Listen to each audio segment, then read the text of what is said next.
कि कामयाबी चूमेगी कदम मेरे, मेरी माँ हर सुबह यही कहती है। कि कामयाबी चूमेगी कदम मेरे, मेरी माँ हर सुबह यही कहती है। और कैसे थक कर बैठ जाऊँ मैं रास्ते में यारों, मेरी माँ मेरी कामयाबी के इंतजार में बैठी है। हेलो दोस्त, BLR क्लासेस में आपका स्वागत है। और आज 2020 सीरीज का अगला टेस्ट है और इस टेस्ट सीरीज में 20 महत्वपूर्ण क्वेश्चन है। चलिए चलते हैं हम अपने पहले क्वेश्चन की ओर, जो कि इस प्रकार है। निम्न में यह कौन बताता है कि तत्वों के गुण उनके परमाणु संख्या का आवधिक कार्य है? ऑक्टेट्स के न्यूलैंड्स नियम, डोबेराइनर ट्राइड्स, मेंडलीफ का आवधिक नियम या फिर आधुनिक आवधिक नियम। क्वेश्चन एक बार फिर से देख लेते हैं। निम्न में यह कौन बताता है कि तत्वों के गुण उनके परमाणु संख्या का आवधिक कार्य है? इसका सही जवाब है आधुनिक आवधिक नियम। आधुनिक आवधिक नियम यह बताता है कि तत्वों के गुण उनके परमाणु संख्या का आवधिक कार्य है। आवधिक कार्य इसका सही जवाब है D, question number D, option number D, आधुनिक आवधिक नियम। बढ़ते हैं दूसरे क्वेश्चन की ओर। भारत की पहली बुलेट ट्रेन कहां से कहां तक चलाने के लिए प्रस्तावित है? भारत की पहली बुलेट ट्रेन कहां से कहां तक चलाने के लिए प्रस्तावित है? बड़ोदरा से मुंबई, सूरत से मुंबई, अहमदाबाद से मुंबई या फिर वापी से मुंबई। भारत की पहली बुलेट ट्रेन कहां से कहां तक चलाने के लिए प्रस्तावित है? इसका सही जवाब है अहमदाबाद से मुंबई। अहमदाबाद से मुंबई जो भारत की पहली बुलेट ट्रेन है, अहमदाबाद से मुंबई तक चलाने को प्रस्तावित है। तीसरे क्वेश्चन की ओर बढ़ते हैं। विभवांतर और विद्युत धारा के बीच संबंध की खोज किसने की थी? विभवांतर और विद्युत धारा के बीच संबंध की खोज किसने की थी? न्यूटन ने, ओम ने, टेस्ला ने या फिर पास्कल ने? इसका सही जवाब है ओम ने। इसका सही जवाब है ओम ने। अगले क्वेश्चन की ओर आते हैं।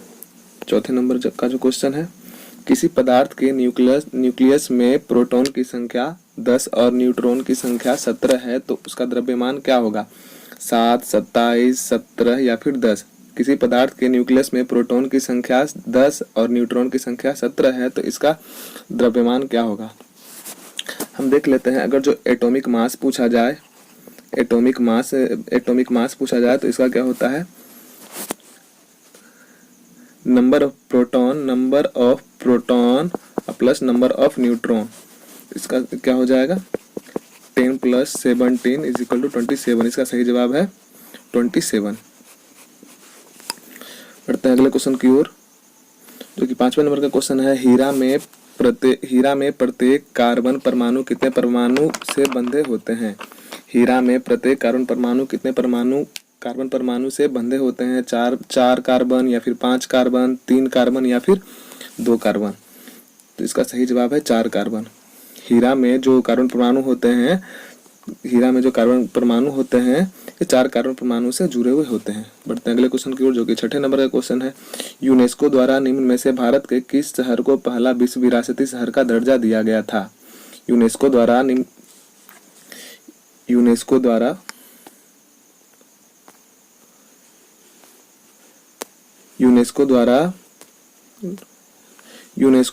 में से भारत के किस शहर को पहला विश्व विरासती शहर का दर्जा दिया गया था? इसका सही जवाब है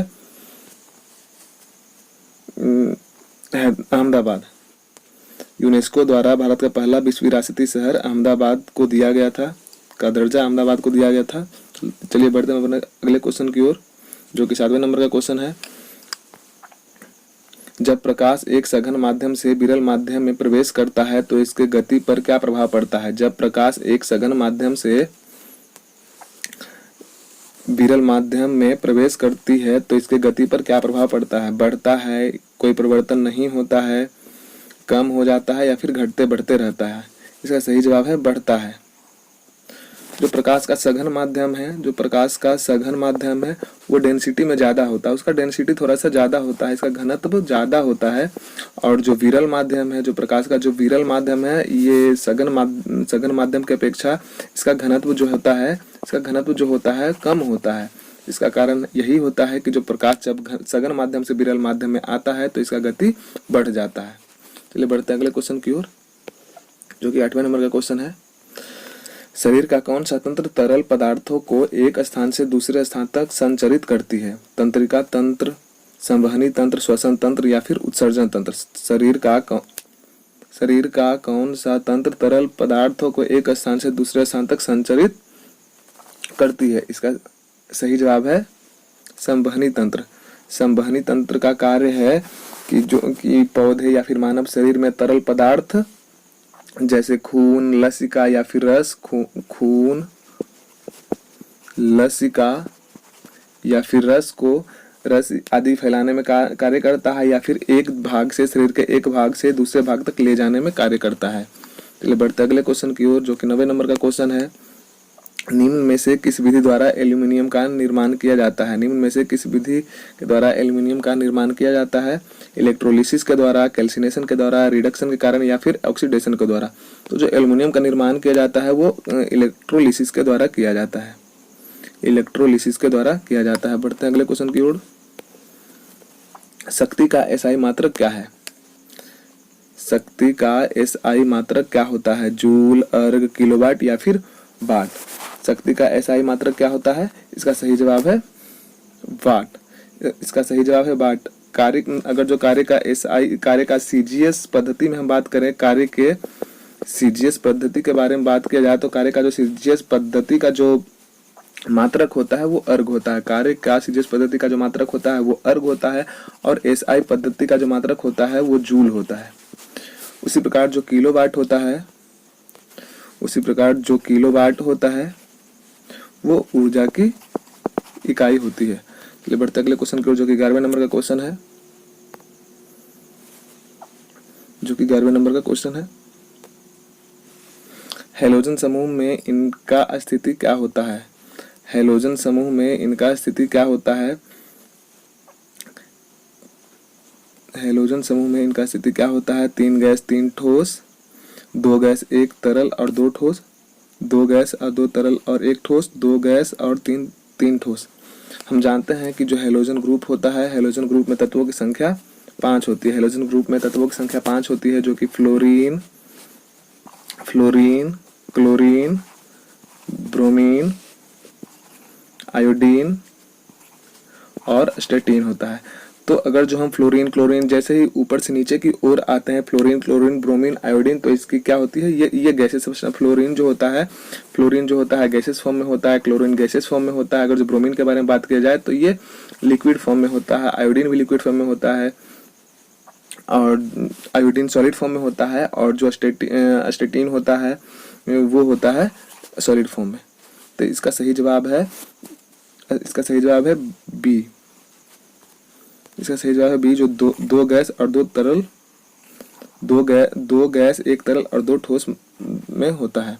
बढ़ते हैं अगले क्वेश्चन को, जो कि 12वें नंबर का क्वेश्चन। निम्न में से किस युग्म की एक ही एसआई इकाई है? निम्न में से किस युग्म की एक ही एसआई इकाई है? बल और दाब, गति और वेग, विस्थापन और दूरी, कार्य या ऊर्जा। इसका सही जवाब है बल और दबाव। बल और दबाव का एसआई इकाई से बराबर है। बढ़ते अगले क्वेश्चन की ओर, जो कि 13वें नंबर का क्वेश्चन है। निम्न में से कौन सा ऊतक मुख्य रूप से मृत कोशिकाओं से बना है? कोलेनकाइमा, पेरेनकाइमा, जाइलम या फिर एरेनकाइमा। क्वेश्चन एक बार फिर से देख लेते हैं। निम्न में से कौन सा ऊतक मुख्य रूप से मृत कोशिकाओं से मिलकर बना होता है? इसका सही जवाब है जाइलम। जाइलम जो होता है मृत कोशिका से मिलकर बना हुआ होता है, और जाइलम का काम होता है जो पेड़ पौधा में जल संवहन करने का काम होता है, जल पहुंचाने का काम करता है। चलिए बढ़ते अगले क्वेश्चन की ओर, जो कि 14वें नंबर का क्वेश्चन है। अंग्रेज ने भारत में अंग्रेजी को शिक्षा का माध्यम कब बनाया? अंग्रेज ने भारत में अंग्रेजी को शिक्षा का माध्यम कब बनाया? 1855 ईस्वी में, 1835 ईस्वी में, 1855 ईस्वी में या फिर 1833 ईस्वी में। इसका सही जवाब है 1835 ईस्वी में। अंग्रेज ने अंग्रेजी को शिक्षा का माध्यम 1835 ईस्वी में बनाया, और इसका श्रेय किसको दिया जाता है? लॉर्ड मैकाले को दिया जाता है। लॉर्ड मैकाले के कालक्रमानुसार या फिर उन्हीं के समय में ये किया गया था, ऐसा लॉर्ड मैकाले के समय में। चलिए बढ़ते अगले क्वेश्चन की ओर, जो कि 15वां नंबर का क्वेश्चन है। वह वस्तुएं जिनका गंध एसिडिक तथा बेसिक माध्यम में बदलता है उसे क्या कहते हैं? वह वस्तुएं जिनका गंध एसिडिक तथा बेसिक माध्यम में बदलता है उसे क्या कहता है? सिंथेटिक संकेतक या फिर ऑल्फैक्टरी संकेतक, एसिडिक बेस संकेतक या फिर प्राकृतिक संकेतक। इसका सही जवाब है ऑल्फैक्टरी संकेतक। इसका सही जवाब है ऑल्फैक्टरी संकेतक। चलिए बढ़ते हैं अगले क्वेश्चन की ओर, जो कि 16वें नंबर का क्वेश्चन है। गति करती हुई एक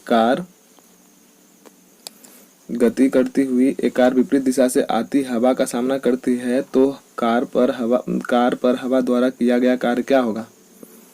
गति करती हुई एक कार विपरीत दिशा से आती हुई हवा का सामना करती है तो कार पर हवा द्वारा किया गया कार्य क्या होता है? धनात्मक कार्य करता है, ऋणात्मक कार्य करता है, परिमित कार्य करता है या फिर शून्य कार्य करता है। अगर जो अपोजिट साइड से अगर जो हवा आ रही है, किसी चलते हुए कार पे तेजी से हवा लग रही है, तो ये जनरली है कि ये कार की स्पीड को कम कर देगा। तो ये कैसा काम कर रहा है? ऋणात्मक काम कर रहा है, उसका अगेंस्ट में काम कर रहा है। इसका सही जवाब हो जाएगा भी ऋणात्मक कार्य। चलिए बढ़ते अगले क्वेश्चन को, जो 17वें नंबर का क्वेश्चन है। अमीबा, पैरामीशियम और बैक्टीरिया किस विधि के द्वारा बनता है? अमीबा, पैरामीशियम और बैक्टीरिया किस विधि के द्वारा बनता है? इसका सही जवाब है बाइनरी विखंडन। बाइनरी विखंडन को और किस नाम से जाना जाता है? इसको द्विविखंडन के नाम से भी जाना जाता है। 18वें नंबर का क्वेश्चन है। दाब का अंतरराष्ट्रीय एसआई इकाई क्या है? दाब का अंतरराष्ट्रीय एसआई इकाई क्या है? ऑप्शन है न्यूटन, डाइन, ओम या फिर पास्कल। दाब की अंतरराष्ट्रीय एसआई इकाई क्या होती है? न्यूटन, डाइन, ओम या फिर पास्कल। इसका सही जवाब है पास्कल। दाब की जो अंतरराष्ट्रीय एसआई इकाई है वो पास्कल होता है। अगर जो बल के सीजीएस पद्धति के बारे में बात करें तो बल का सीजीएस पद्धति में जो मात्रक होता है वो डाइन होता है। बल के सीजीएस पद्धति में जो मात्रक होता है वो डाइन होता है। और अगर जो बल का एसआई पद्धति में देखें तो बल का जो एसआई पद्धति होता है उसमें जो मात्रक होता है वो न्यूटन होता है। बढ़ते अगले क्वेश्चन की ओर, जो कि 19वें नंबर का क्वेश्चन है। निम्न में से यह कौन सी घटना के द्वारा पौधों को केवल एक जनक द्वारा रोग मुक्त रूप में उगाया जाता है? निम्नलिखित में से कौन सी घटना के द्वारा पौधों को केवल एक जनक द्वारा रोग मुक्त रूप में उगाया जाता है? इसका सही जवाब है, चलिए देख लेते हैं, क्वेश्चन देख लेते हैं। उत्तक संवर्धन या फिर बीजाणु का निर्माण या फिर यौन प्रजनन या फिर पुनर्जन्म। इसका सही जवाब है उत्तक संवर्धन। इसका सही जवाब है उत्तक संवर्धन के द्वारा पौधों को केवल एक जनक द्वारा रोग मुक्त रूप में प्रयोग किया जा सकता है। बढ़ते अगले क्वेश्चन की ओर, जो कि आज का अंतिम क्वेश्चन है। पौधे अपना सांस कहाँ से लेती है? पौधे अपना सांस कहाँ से लेता है? जड़ से, छाल से, पत्ती छिद्र से या फिर तना से? इस पौधे अपना सांस कहाँ से लेता है? इसका सही जो है पत्ती छिद्र से, जिसको क्या कहा जाता है? अस्टोमेटा भी कहा जाता है। बस आज के लिए क्वेश्चन सिर्फ इतना ही था। हम अगले सेट में फिर से क्वेश्चन लेकर आएंगे और ये 2020 का सीरीज अगर अच्छा लगा है, क्वेश्चन ठीक ठाक लग रहा है तो लाइक और सब्सक्राइब अवश्य कीजिएगा और अपने दोस्तों के साथ में शेयर भी कीजिएगा और बेल आइकन को प्रेस कीजिएगा ताकि हमारा जब भी नया वीडियो आए तो आप लोगों तक पहले पहुंच सके।